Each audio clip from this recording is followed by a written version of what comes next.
Matapos makuhanan ng larawan ang pagkakahiga nilang hubad ng lalaki ay napangiti siya saka tumayo at isinuot ang damit. Hinintay niya lamang magising ang lalaki para makaalis na ito.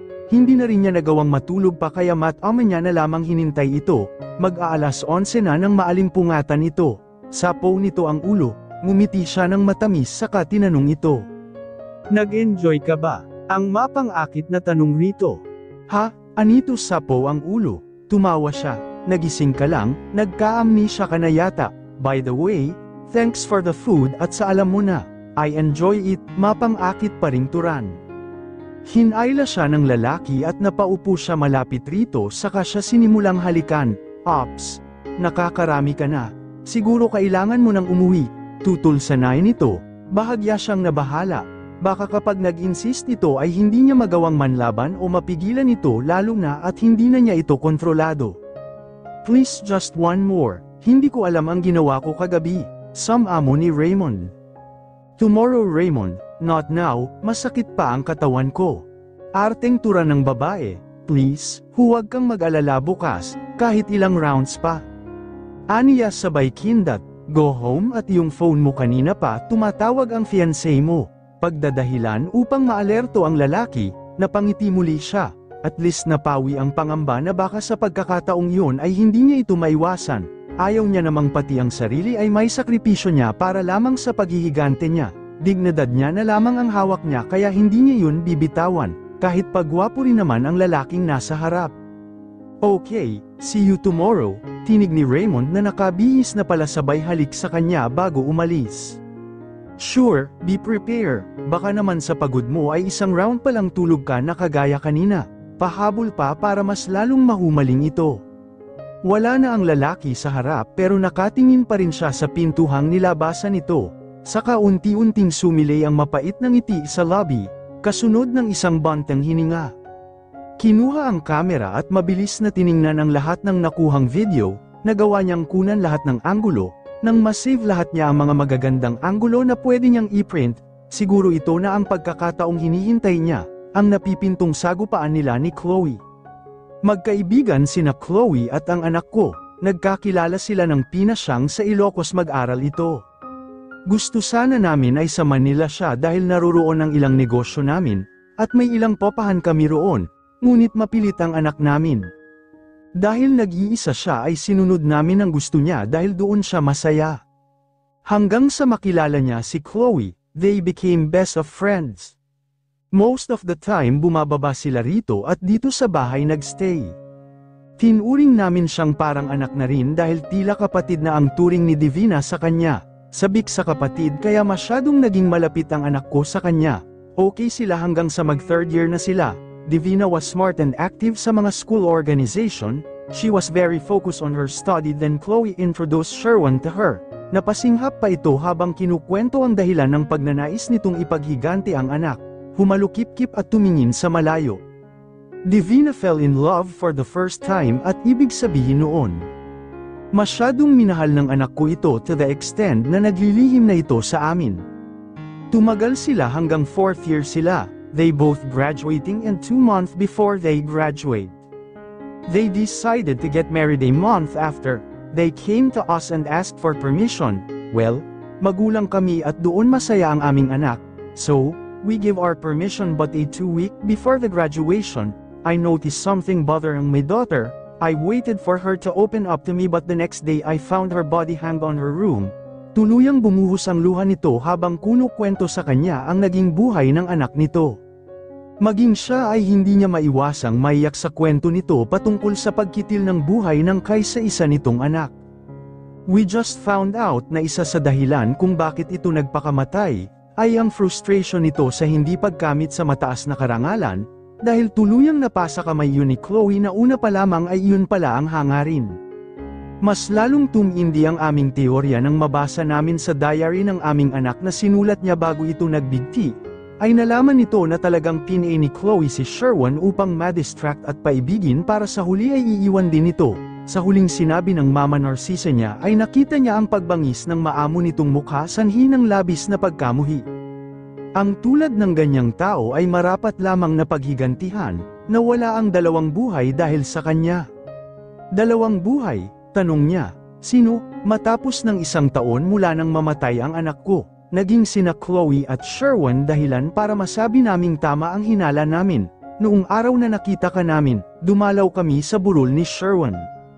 Nagpakamatay ito dahil hindi nito natanggap ang pang-iiwan sa kanya ni Chloe. Anito na sumagot sa kanyang katanungan. Doon nabuo ang isiping napakasamang tao ni Chloe. Matapos gamitin si Sherwin ay ganoon na lamang ito itatapon. Ito na ang tamang panahon para magkita tayo ng personal, Chloe Diaz. Agad na tinawagan ng isa sa business partner niya sa tinayong medical laboratory, kung saan may 3 chemist siya from different country, para mag-research sa mga panibagong gamot na magsi-circulate sa buong mundo. Good day Mr. Zapata, so how's the business? Masiglang tinig sa kanyang partner. Oh Divina, good to hear from you. I heard you're on the country. Hindi ka ba pupunta sa conference bukas? I think our team have a presentation to make for their new discovery. Wika nito. Napangiti si Divina, kaya nga siya nasa bansa ay dahil iyon ang perfect time para maghigante. Chloe was working on her company as a senior electrician. Alam niyang team ni Chloe ang magpipresent sa kanila bukas at gusto niya ay present siya sa sandaling iyon. Of course I will be there Mr. Zapata. Actually nandito na ako sa Ilocos kahapon pa. Thanks for handling our business so well. I heard that your pocket is thicker than last year. Aniya na natatawa. Tumawa rin ang matanda. You too. Hindi ko maitanggi dahil ako mismo nagdideposito. Tugon naman nito. Sa kumpanyang yon, ang tunay na pangalan ang gamit dahil naipundar niya yon dahil sa pagtatrabaho bilang host sa ilang TV programs. Kaya masasabi niyang kanya yun dahil galing sa pagod at hirap niya. See you then Mr. Zapata, pagpapalam rito. Sige hiha, aasahan kita bukas, tugon pa nito bago nawala. Kinabukasan suot ang isang signature cloth na binili pa sa London, nagpasalon pa siya para sa kauna-unahang pagkikita nila ni Chloe, paglabas pa lang ng kanyang sasakyan ay pinagtitinginan na siya ng mga tao. Maging sa reception ay tila na magnito ang lahat at lahat ay nakatingin sa kanya. Hi, I'm going to meet Mr. Zapata, ngiting wika sa mga nakamatang receptionist. Oh sorry ma'am, hingi nito ng pasensya sa pagkapahiya. Tila nais pa nitong magpa-picture sa kanya. It's okay, muling tumunog ang boses, maya-maya ay may lumapit sa kanya. Are you going to Mr. Zapata office? Tanong ng isang tila kasama ng mga receptionist. Yes please, nakangiting tugon rito, yumukod ito, this way please. Agad siyang iginya nito patungo sa opisina ng hinahanap, ilang sandali na lamang ay nasa loob na siya ng malawak na opisina ng kanyang partner, nakipagbeso-beso siya rito, buti at nagawi ka na rin dito hiha, lumalago na ang ating negosyo, aba, kailangan ko na ng tulong mo, ang masayang tura nito. Naku Mr. Zapata bata pa po kayo, kalabaw na lamang ang tumatanda sa panahon ngayon, balik biro rito. Iya, Tito Bingbong na lamang, masyado kang formal, handa ka na ba sa pagharap mo sa ilang panel of board na naririto rin upang aralin ang kanilang ipapalabas? Wika nito, ngayon mo lang pala makikilala ang ilang mga employee natin, dagdag pa nito.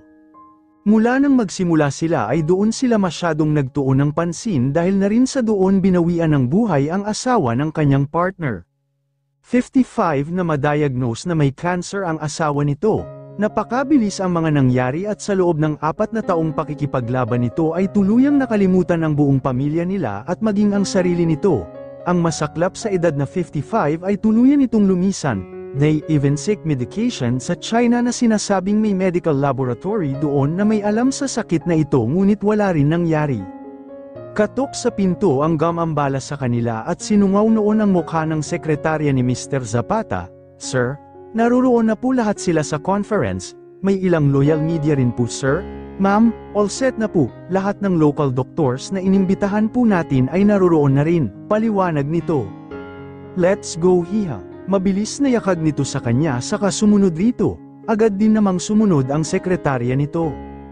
Pagbukas ni Mr. Zapata ng pintuhan ay tumambad sa kanya ang napakalawak na conference room, kung saan naroroon ang pabilog na mesa, kung saan nakaupo lahat ng board of directors, sa gilid ang local media, mga master at ilang professional engineer, agad silang umupo dalawa ni Mr. Zapata sa upuang laan para sa kanila.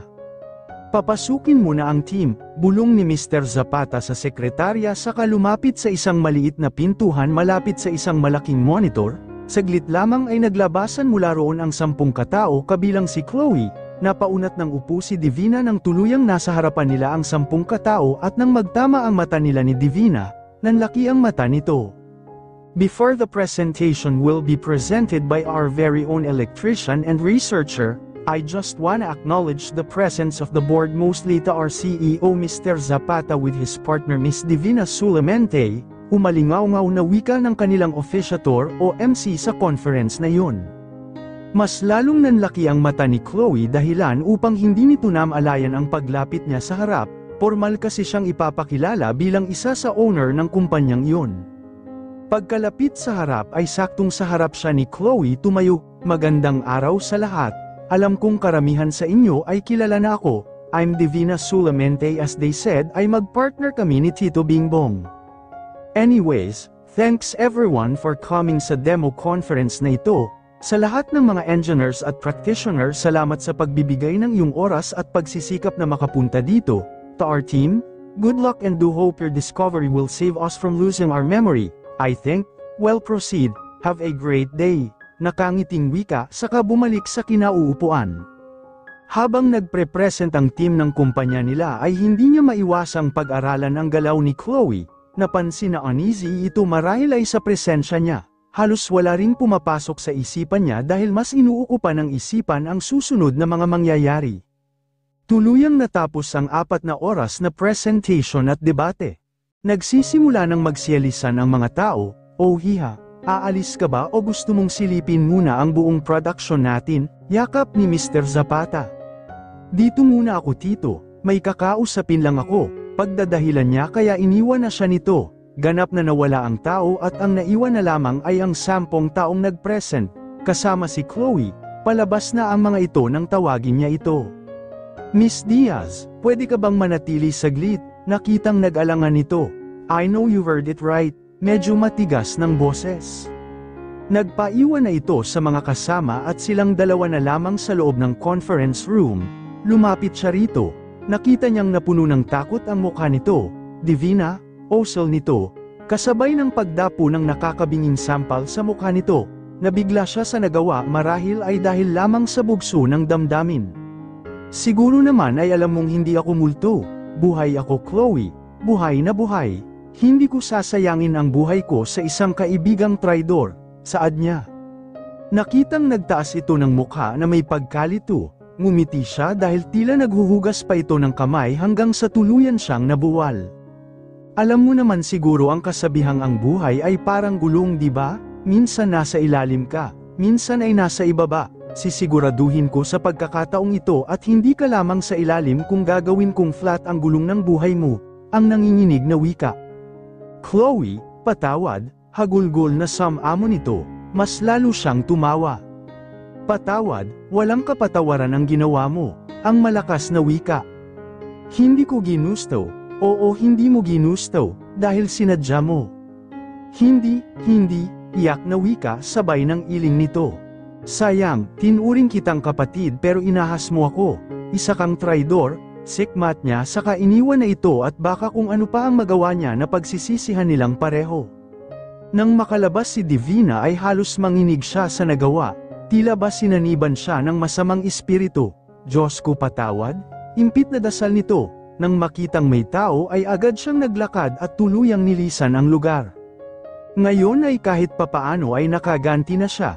Hindi pa roon nagtatapos dahil sisiguraduhin niyang malalasap din ito ang mga ginawa nito kay Divina. Hingal na hingal siya dahil halos takbuhin niya ang palabas ng building na yun, tila ba kahit papaano ay magagawa niyang takbuhan ang katauhan ni Divina sa kanya. Nang makalayo ay saka siya nakaramdam ng pagod kaya umupo siya sa nadaanang bench at pinagmasdan ang paligid. Una pa lamang ito Divina, susuko ka na ba, ang bulong ng kanyang isipan. Kung kay Divina ay hindi magawang tapusin, paano niya mahaharap ang taong talagang pakay niya? Paano niya ipaghihiganti ang kanyang sarili? Isang linggo matapos ang sagupaan nila ni Chloe, nalaman niyang nag-resign na ito, natawa siya. Hindi mo matataguan ang aking higanti, aniya sa isipan habang hawak sa kamay ang mga printout ng isang larawang nakunan sa gabing nagpunta roon si Raymond. Buti na lamang at nagagawa na niya itong pagtaguan, mukhang desidido rin ang hanghang. Lumayo ka man, ikaw mismo ang babalik, sisiguraduhin ko yan, luluhod ka at magmamakaawa. Pagtangis habang nakatingin sa larawan nila ni Raymond, ipapadala niya ito kay Chloe at wala nang atrasan pa.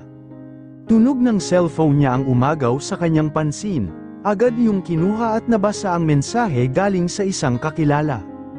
Hi Divina, ito si Mildred, nakabalik na kami, ang basa sa mensahe nito, mas lalo siyang napangiti sabay reply rito.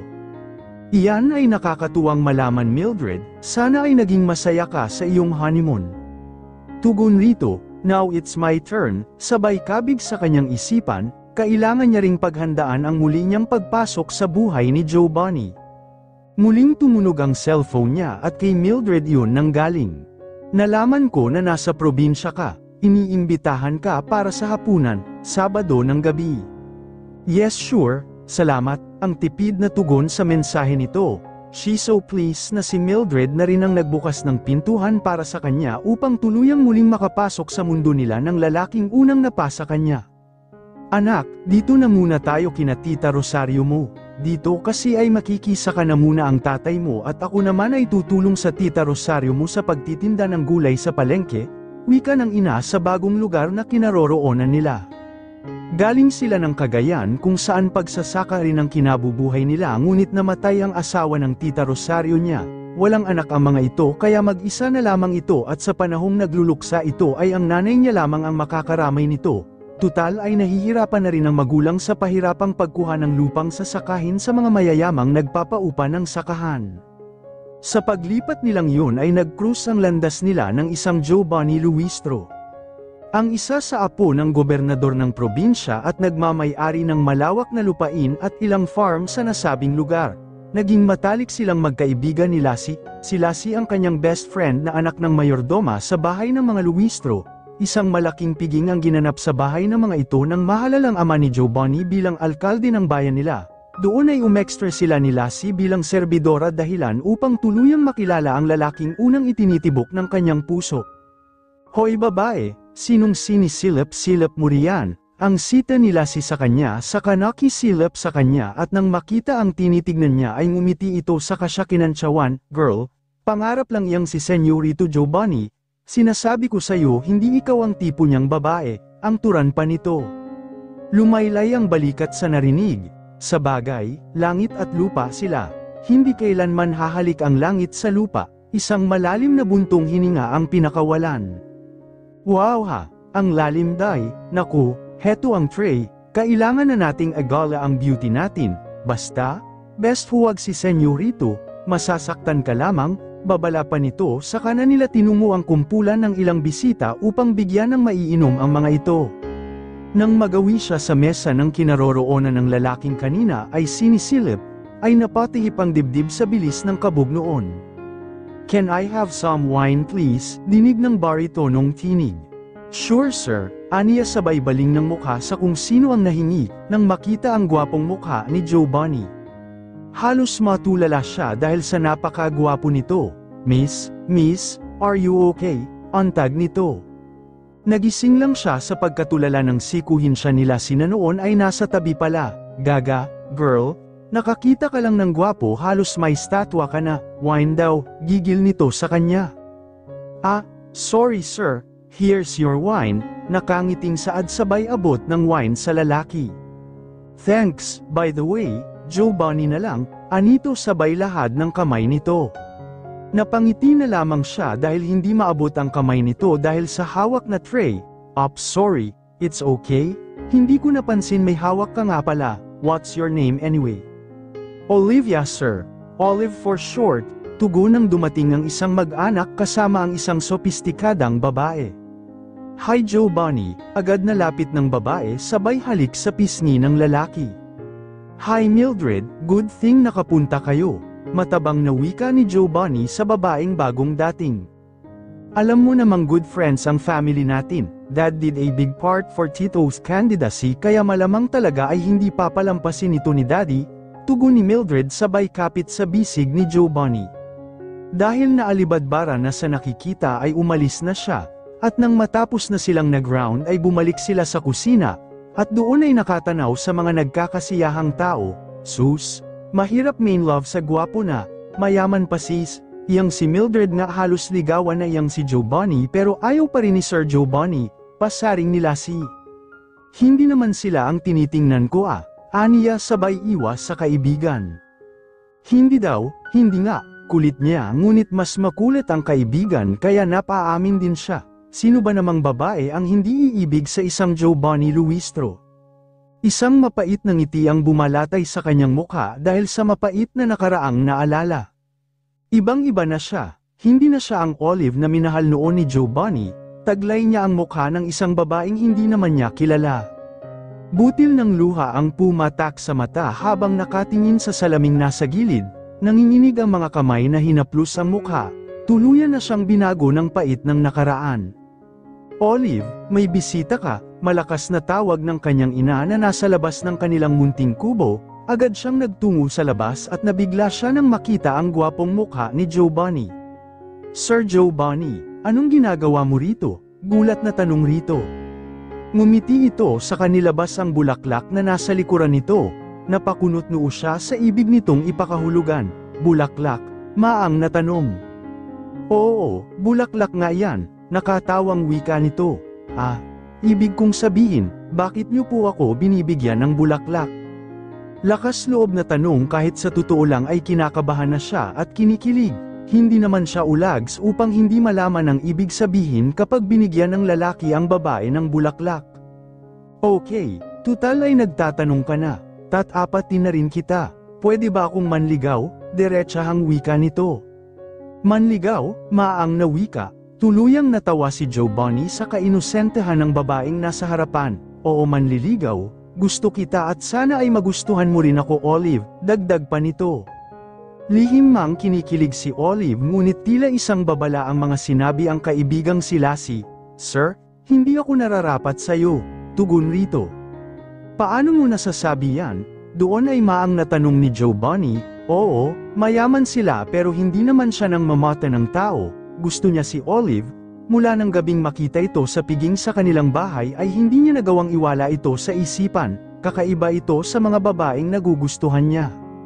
Halos araw-arawin siya nitong dinadalaw at dinadalhan ng kung ano-ano, kahit ilang iwas din dito ay pinagkakanuno siya ng kanyang puso hanggang sa tuluyan na ring napagod at hinayaan ang tuluyang mahulog rito, naging laman din sila ng usap-usapan sa lugar nila hanggang sa makarating sa kaalaman ng magulang ni Giovanni.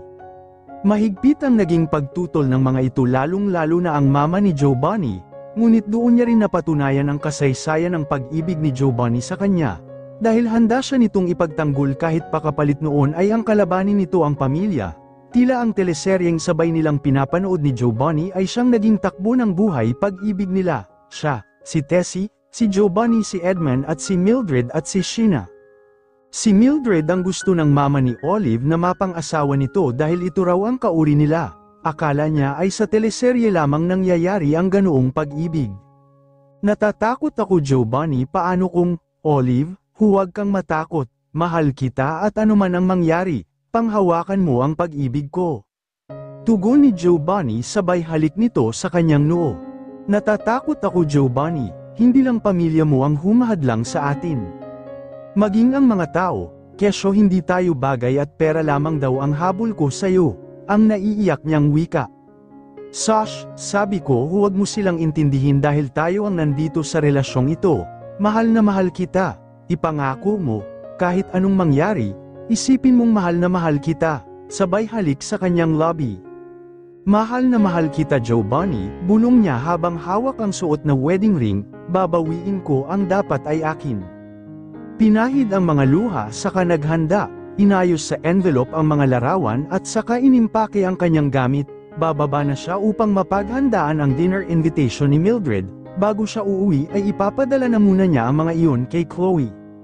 Sabado, abala ang lahat sa paghahanda sa isang hapunan, manang charing, tapos na po ba lahat ng niluluto? On the way na raw ang bisita natin. Excited na tinig ni Mildred. Gusto nita kasing ma-please si Divina. She idolized Divina dahil sa mga advice nito sa marriage, love at relationship na kung saan ay nakakakuha siya ng tips rito. Babe, masyado ka yatang excited, ang puna ni Giovanni sa asawa. Kalaro noon ni Giovanni ang mag-aanim na taon na nilang anak. Babe, you know me, ganito naman talaga ako kapag may bisita pero Divina was my idol, I want her to be my best friend. Confident na sambit pa nito. Ngumiti na lamang si Giovanni. Dalawang busina ng sasakyan ang ginawa ni Giovanni nang marating ang matataas na bakal na gate ng mga Luistro. Wala pa rin palang nagbago, aniya nang makita ang pamilyar na bahay. Bumukas ang malaking gate at inutusan siyang ipasok ang kanyang sakyan. Pagkababa ng sasakyan ay nakaantabay ang pamilya ni Mildred.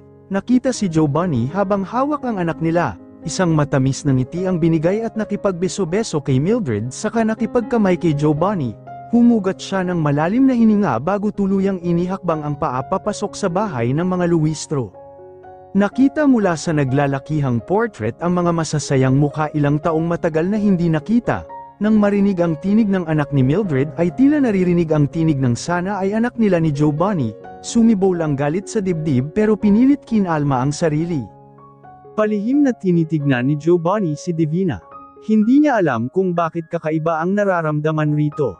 Nakita niya ang pasimpleng pagtingin nito sa ilang portrait nila. Natigilan ito nang makita ang portrait ng kasal nila ni Mildred. Tila lumamlam ang mata nito ngunit ilang sandali lamang ay ang paglisik nito. Kaba at pangamba ang naramdaman ngunit wala naman siyang nakitang maling galaw nito. That's our wedding portrait, wika ng asawa niya rito. Yeah, aniya, saka ngumiti ng mapait, I was about to marry several years ago, panimula niya. Napamaang si Giovanni, sa narinig ay tila nasagot ang nakitang reaksyon nito sa larawan nila noong kinasal sila dahil pala sa naudlot nitong kasal. My life was so perfect, I was on the top, I have a good life, a good parent, good fiancé, almost perfect, hit my dream to be a cum laude and marrying after. But before things happened I found out that my fiancé had an affair to my best friend. Malungkot na kwento. Naramdaman niya ang pagdantay ng kamay ni Mildred bilang simpatsya sa kanya. You're so fatty, alam kong mahahanap mo rin tamang lalaki para sa'yo. Thanks, I think I am here for dinner not for this kind of sentiment. Tawa niya to light up the heavy feelings lalo na at nakitang matamang nakatitig si Giovanni sa kanya. Oh yeah? Come? Yakag ni Mildred sa komedor. Babe, sunod na kayo ni Janica. Bilang pa nito sa lalaki, nagtama ang paningin nila nito dahilan upang mapangiti siya ng bahagya.